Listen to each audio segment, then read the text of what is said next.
If you've ever felt like you were stuck on the hamster wheel of life, then you need to listen to this week's episode.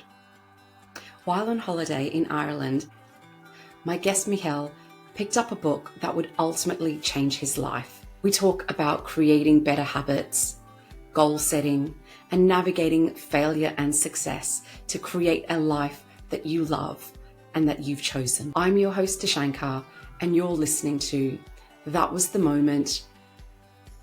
A book changed my mindset and my life. My guest today is Michal Stawicki, nicknamed Mr. Consistency. He is a best-selling author in the personal development field and a business coach. Michal is obsessed with changing the world through daily habits, starting with his own habits and his own world.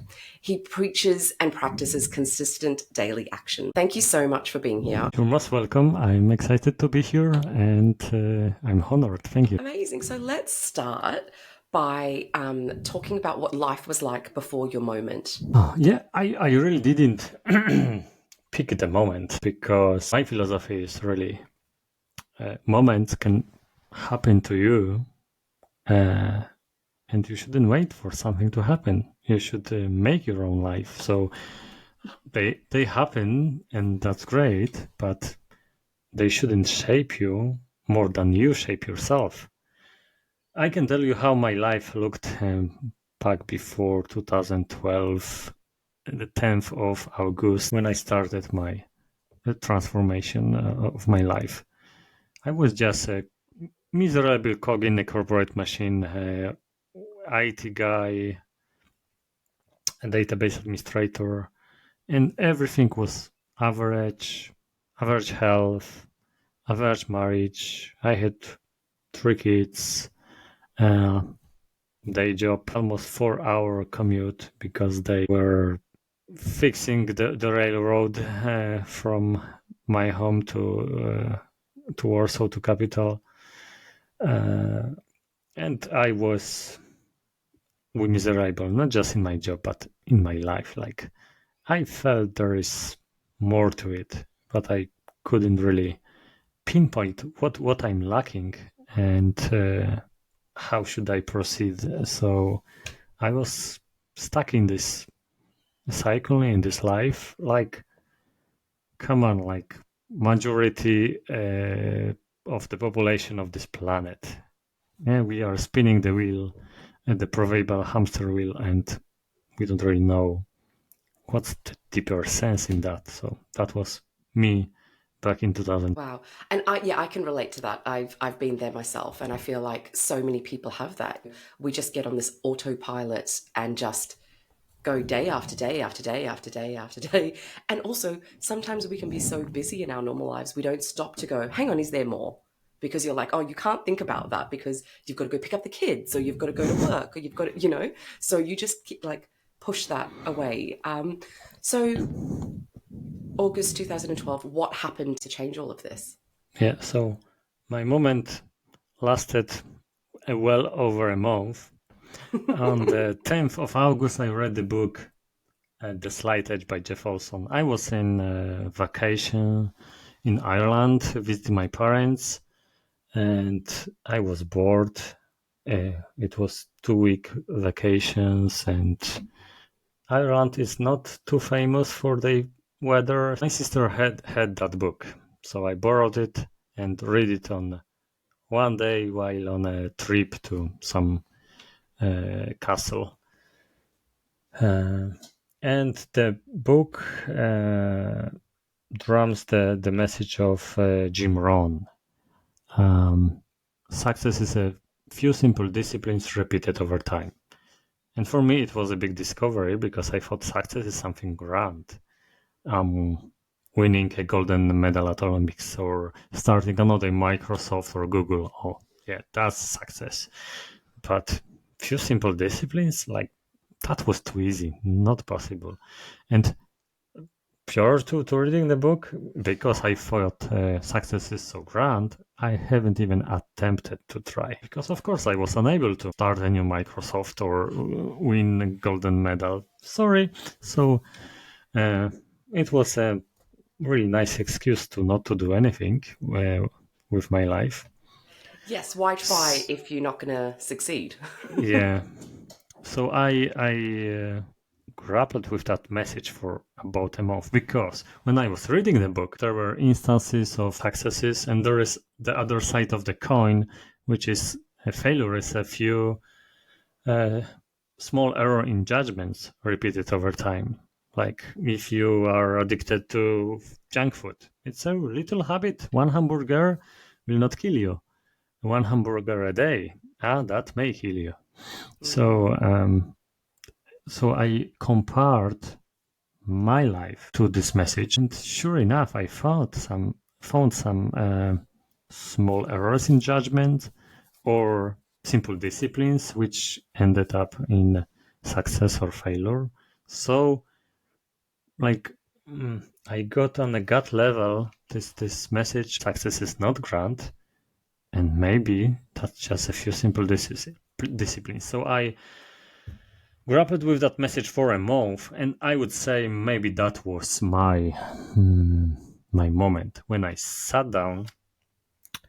That was like in the middle of September, a month after reading the book, and I finally did the exercise prescribed by the author, which was just writing down a few goals for each of 6 areas of my life, and then figure out some daily disciplines to get closer to them, not to really achieve them, because especially if the goal is far-fetched, you have no clue how you will achieve it, but you can figure out what you can do every day to get closer to that. So at that point I was 33. I was like, the last time I studied anything personal development was 15 years past. So like 15 years of total neglect of my life, direction of my life. I was just doing the thing like everybody, finish the school, get job, start family, and so on. Maybe not in that order, but I marked all the boxes. And then in 15 minutes, maybe even less than that, I brainstormed those several goals and like a dozen disciplines together, and I was more than 50% right. So I still keep about half of the initial original disciplines I figured out back then, What were some of those? which is totally, amazing. Hell, that guy didn't pursue any personal development, didn't think, was afraid to think about planning his life and thinking of the future and so on. And then, bam, in 10-15 minutes, everything was inside me. So I'm still doing my spiritual exercises, which were studying the Bible for 10 minutes a day, reading a book written by saint, I'm Catholic, for 10 minutes a day, speed reading for 10 minutes a day. So those things I figured, yeah, well, they will get me closer to where I want to be. And yep, I was right, and it's really amazing. And I was wrong as well by more than 40%. But if you do not try, you will never succeed. Yeah. So failure is really composed into the pursuit of success. Yeah, I like the way you said that. So did you have like a big goal that you were trying to achieve, or did you just start with like lots of little goals? Yes, my goals were rather big. Did you feel they were achievable, or were they like Not at all. dream in the sky? Yes, well, maybe Okay. not the sky, but come on, I was the guy that didn't do anything. So, like, even then, I was praying every day for having a remote job or just being at home with my family, because that commute was killing me. And like, the kids were small. 10 years ago, they were like 8 to 12, and I was half a day away from them. And I had no clue how to achieve that, like zero. And I knew that I want to have my own business, because I figured out, well, if I be in any day job, the only really two paths to higher income were either to be a manager or to be highly specialized, like the expert in the field. And I felt unable to do any of those. So the, and the third option was starting a business, because then you are you are in the power of your own path and life. But I had no clue how to start a business, which business to start. It was totally out there for me. But thanks to those small disciplines and not giving up, nowadays I have my own business. I work from this home office. I quit my job.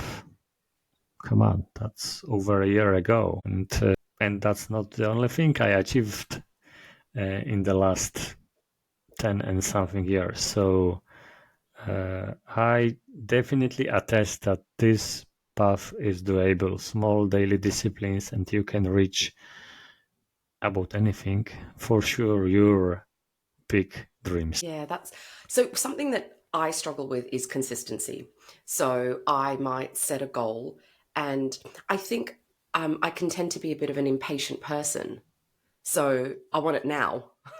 As many people in this society, it's a society that's full of just go out and just order it on Amazon, it'll be here tomorrow. Just, do you know what I mean? Like, we're an instant gratification Yes. kind of society.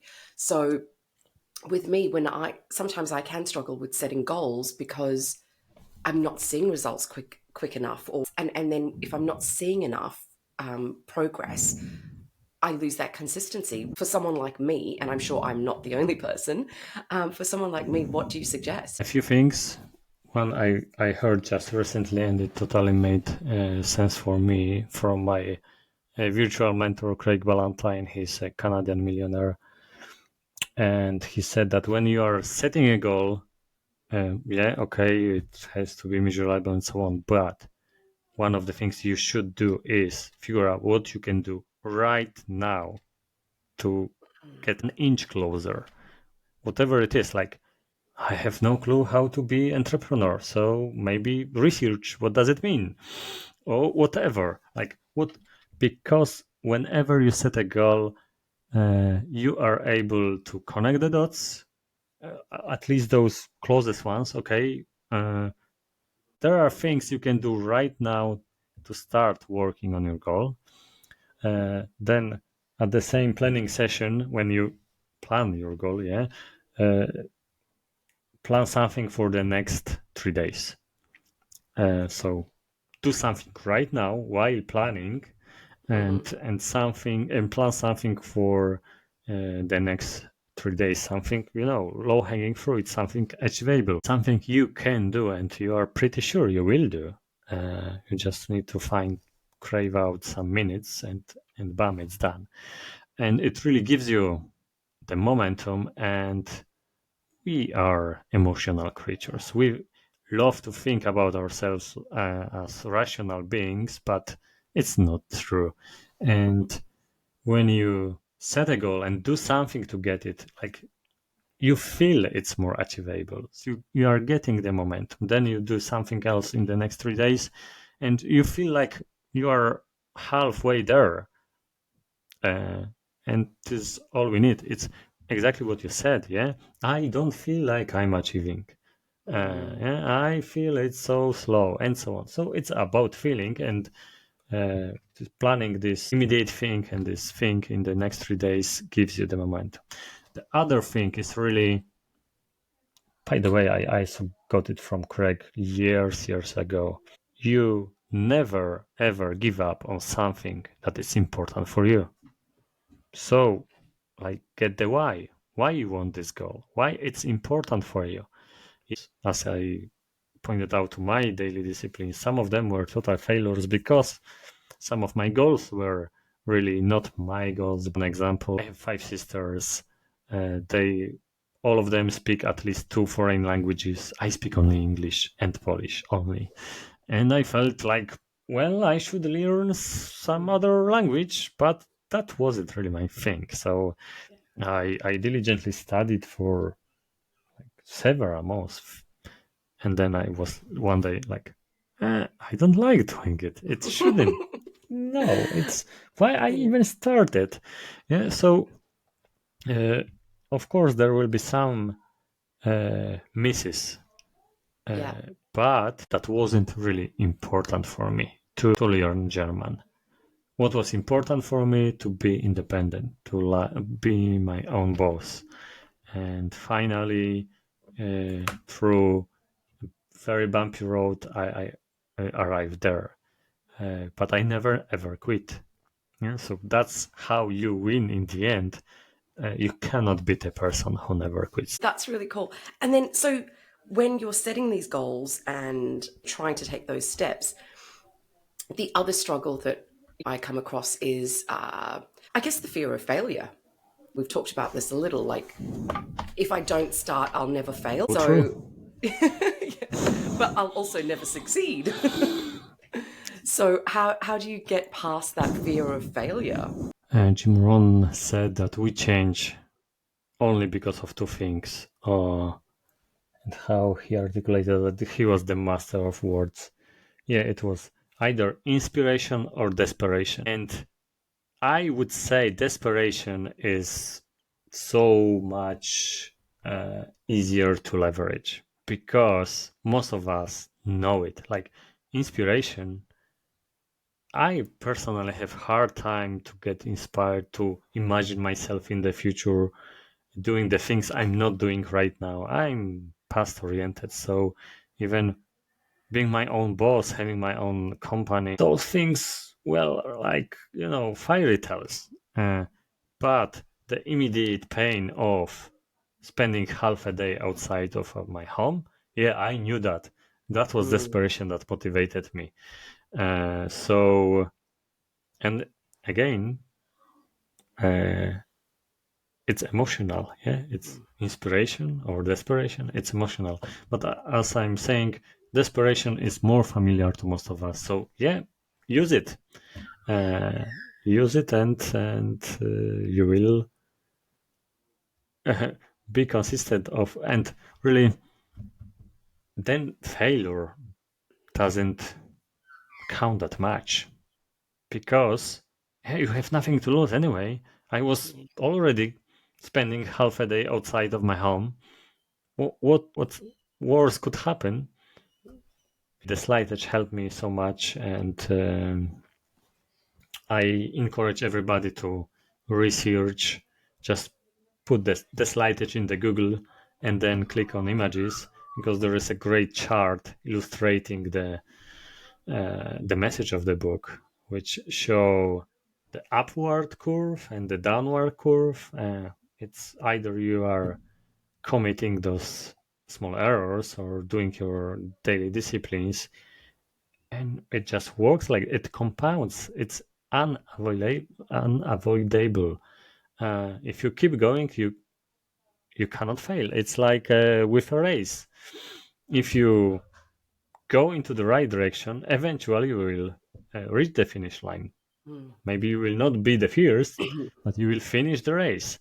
And the same is with achieving your goals. Like you said, the only 100% sure way to not succeed is to not try. Yeah. And so, what about the bad habits that we have, and those bad habits that cause us to have a bit of self-sabotage, or keep us from our goals? What about them? How do we tackle those? There are many ways. Um, I would say the couple most useful I found was one is get educated about habits, what they are, and the science says habits are just a neural loops in our brain, and they consist of a trigger, routine, and endpoint, called usually a reward in the literature. Um, so identifying the trigger is very important, and if you can uh, identify the trigger and then avoid it, half of the battle is won because you will never start your bad habit. And it's really like a life hack, and cheat sheet. If you can, like an example, you walk to your office the same road every day next to bakery, and it smells so great. You always step by and buy a donut. Okay, so that's your trigger. Take a different road, avoid the bakery, and it will never be triggered, and you will not eat donuts on the way to the office. So that way you can really make a lot of progress in being farther away from your bad habits. Then it takes you some really conscious effort to indulge into them. And the other is really, which I found more useful, just focus on your new good habits. Because we are finite beings, you can only have so much time and energy and mind space. So if you are busy with your new pursuits, you just don't have enough time and energy to indulge in your bad habits. So and also you shift your focus from, okay, I'm doing this thing which is bad, yeah, and whatever we give our attention to, it grows.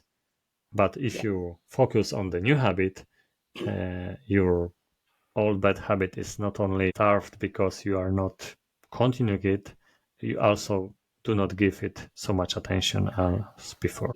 And how's your relationship with yourself changed since doing all of this and since 2012?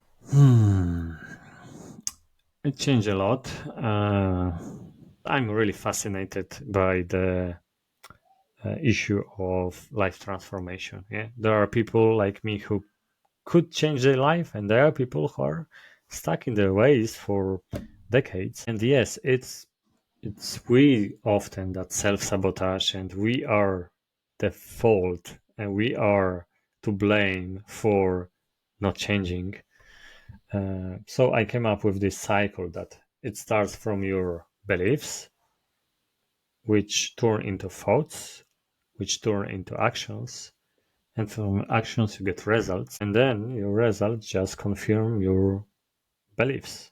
And it's like it's in the end, now I think it's more like of a bundle, because your thoughts can, or beliefs, you can drive your actions, or your results can drive your thoughts, and so on. But somewhere in this cycle, you need to change something. So I changed my actions because I finally felt empowered to change them. Okay, I was telling myself it's not a big deal, 10 minutes at a time. Well, I can do anything for 10 minutes. So those actions, they really resulted in different outcomes, in different results. So they were changing my beliefs. In the end, really, the beliefs about myself. On one retreat, I felt a quote from a psychologist that hardcore addictions are easier to overcome than changing your self-image, because we are so identified with what we think about ourselves, and we stick to it for, like, with all our might. And Yeah. we can change hardcore addiction, like quitting cocaine or alcohol, but not what we think about ourselves. So those results changed how I was thinking about myself. And then, really, in the last few years, when I finished my coaching training and get a lot of development through coaching, it helped me to change the self-image and the relationship to myself. And also, I would say it's being open to feedback, being open to opinions of others, those who are concerned about you, because when you are stuck in your race, you are stuck in them. Like, loving myself is still a bit itchy thing. Like, I'm hearing those words, and what do they mean? Or trust yourself, like believe in yourself. Those sentences are just doesn't carry the same meaning to me, like to the people who preach those things, who are confident, who trust their decisions and so on. Like, it's totally not my thing. But when I heard it enough from others that you should love yourself, trust yourself more, and then I was like, okay, I respect those people. I know that they care about me. I am missing something. And then you open to start any new endeavor, any new belief change, thought change, action change. I do believe that your self-love does grow as you start trusting yourself more. For example, if you've made a list of goals and you start slowly achieving things, you give yourself the confidence in yourself to know that you can do that. And I believe that that's what happens with self-love. You do small actions that remind you that you love yourself because you're doing these for yourself. And so it grows because you are doing something for yourself. Also, figuring out what makes you happy. I like when you said earlier, you had that, I should learn another language because my sisters do. And it's those shoulds in life that keep us stuck because we don't want to do it. We think we should be doing it. So, yeah, and if you don't want to be doing something, then you're not going to do it. In English, it's a really, really simple hack. You can catch yourself on it whenever you say I should or I have to. Well, then you should or have to. But if you really want that outcome, you should say I want it. Yeah? I want to. Yeah. Not I don't have time or I have to do my homework. No, I want to do my homework. And that's all the difference in how you approach the task. And it's a lot of it, like more than 90% from 80-20 rule, your internal attitude toward, yeah. And this small thing, change in vocabulary, I want to or I like it, Yeah. versus I have to or I should, makes all the difference. There was a research, I think mentioned in the Healthy Habit Revolution by Derek Dopker, that just changing this one word, when people were trying to lose weight, so tell yourself, I want to eat healthier or eat fruits or go to the gym and so on, instead of I have to or I should. And the success ratio was astonishing, like just by changing the word you are using when you are thinking about some task. So I guess that's like a little hack that someone listening thinking, oh, I need to change my habits, or I would like to change my habits.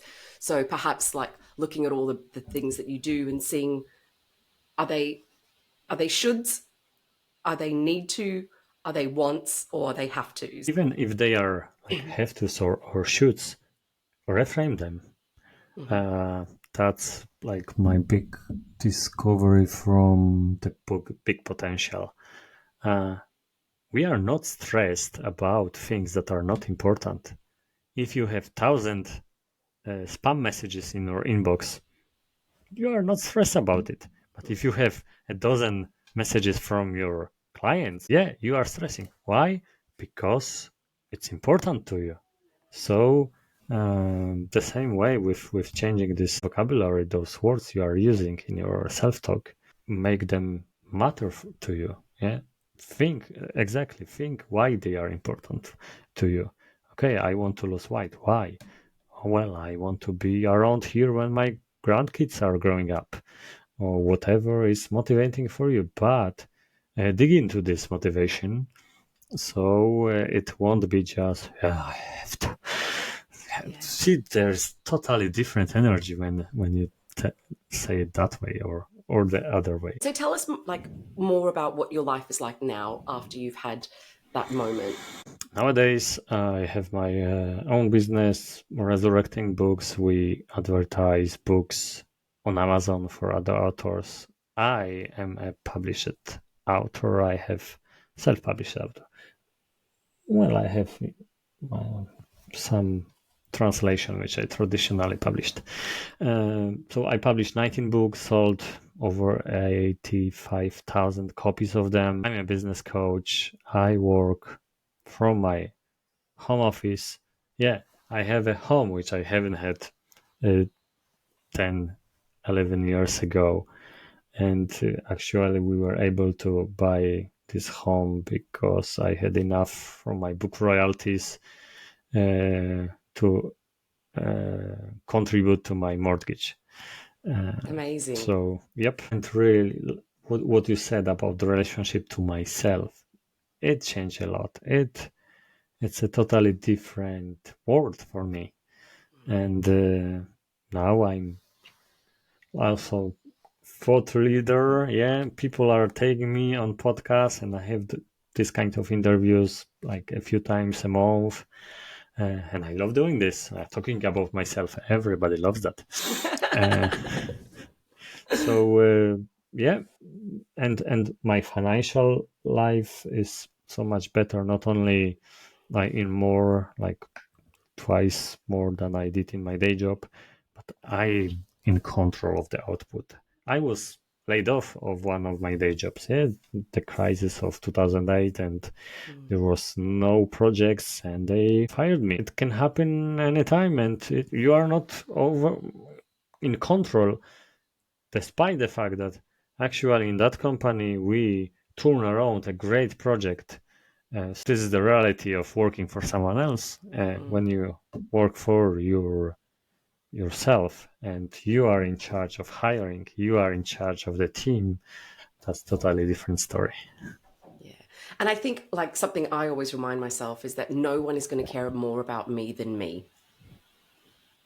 No So one. true. Definitely not a boss in a company of 300 employees, you know. They're not going to care. I'm just a number. What advice would you give to someone that might be listening and thinking, I'm on the hamster wheel. I want to get off the hamster wheel. Or I've got these goals, I just can't reach them. Or what kind of advice would you give to someone? I would say to get out of the hamster wheel, it's really a matter of so where to consider this. What's your end goal? What's your vision? And I was avoiding those questions. Even the question, what do I want? Yeah, in the realm of fitness or finances, it's a hard question, especially if then you are in the line of achieving those things. Yeah, then okay, well, it's one thing to say to complain about bosses there is no project, and it's another thing. Okay, I want to earn 100K next year, and it's my responsibility to do it. Yeah. But digging into this why is important. So why, and also the vision of how your life will look like. Because if you do not have this vision, what's other than the hamster wheel, this is what I already said. What you focus your attention on, it gets stronger. So if you're just okay, this hamster is so okay, I don't have time. This job is killing me. Like you are spinning the wheel, and you are just enforcing what you have. That's why you need something new, this vision, and you need to spend some time on reflecting upon your life. I have my first book, a personal mission statement, your roadmap to happiness. It has a dozen or so mental exercises and like 20 self-probing questions to figure out what I really want out of life.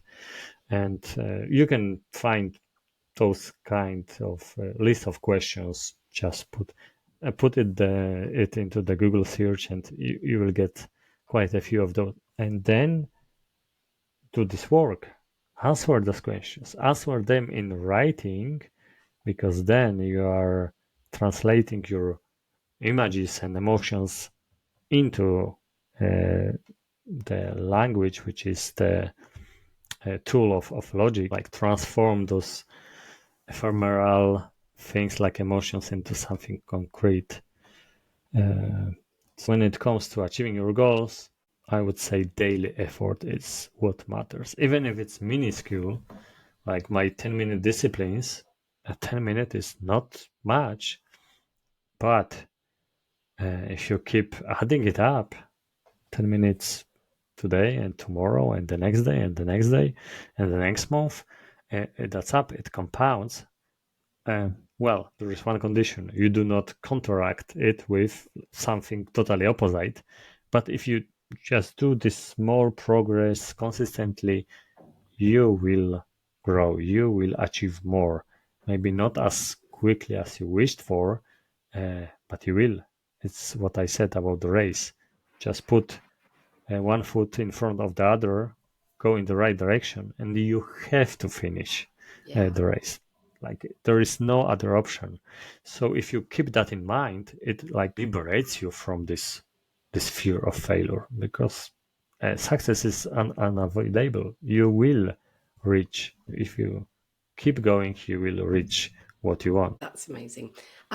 So something that I really like from this conversation is the fact that your moment was triggered by a book that someone else bought. And I think I've actually had conversations with a couple of people about this same thing happening. Maybe someone suggests a book to you, or you see a book and you keep seeing it, and then it's just one day when the time is right, you go, actually, I'm going to read this. And in your case, it was you had nothing else to do. So I totally say it was providence, because like as I said, I haven't read anything personal development in 15 years. I had to be bored out of my mind to read something like that. Then, like, I was in Ireland. My sister, she is a dancer, and she was traveling all around the world, usually in some cruise ship. But she was having her holiday at the same time, so we met at my parents' home, and she actually borrowed this book from her friend. so it's not even her book. Yes, it's providence. So amen to that. And I also wanted to mention that, and because you are talking about moments, and I'm the student of life transformation. BJ Fogg, the author of Tiny Habits, he is also head of some lab in Stanford University. They studied behavioral change, and he stated there are only three things that will change someone's life: enlightenment, environment, and small daily habits. And enlightenment is you cannot engineer that. Like, I couldn't engineer my sister being there with that book. I couldn't plan that. I'm not a creator of the universe. Sorry. So it's impossible to engineer enlightenment. So you can only wait for it, and it's not really the reliable way. Changing your environment, it's more doable, but actually less doable for most of us. Like I had mortgage, day job, 3 kids. I was the sole provider, and then I had this idea: I will live off my writing. I couldn't say my wife, well, I'm quitting my day job and I started writing today. No, it won't. It wasn't an option. So changing your environment, it's doable, but more doable than enlightenment, but not that much. But introducing small daily habits, it's absolutely doable. We are a creature of habits. We share the same parts of brain that are responsible for forming and storing habits with reptiles and birds, like very primitive beings.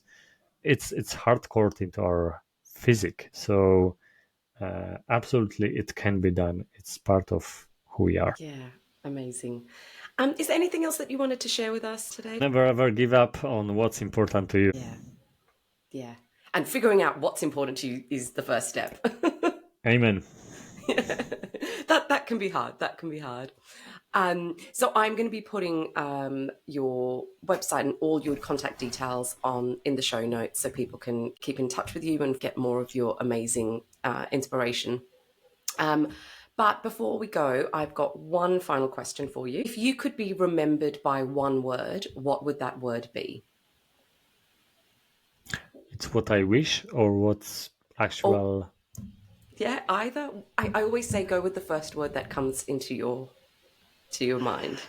I really would wish to be remembered as relentless. Relentless. Yeah. Okay. And why is that? I guess that was a great question. It's a very coaching question, yeah. So something, and then why, and then you're digging into yourself and finding those deeper motivations. And I like that you had to go silent then because you really had to think about it. So it's not something that you were just saying. It's like, oh, actually, why? I think relentless really take the failure out of the picture, because this is what I said. You cannot fail if you keep going. You cannot beat someone who never gives up, and that's what relentless is for me. That's amazing. Thank you so much for your time today. I really appreciate it. You're most welcome. Thanks so much for listening. I hope today's conversation inspires and empowers you to know that no matter your current situation, your life can change too. All it takes is a moment. And if you enjoyed this episode, don't forget to subscribe, rate, and share it with a friend. If you would like to share your own moment, see the link in the show notes. Until next time, be present in each moment, because you never know when your moment will arrive, or when you have the gift of being a moment for someone else. Take care.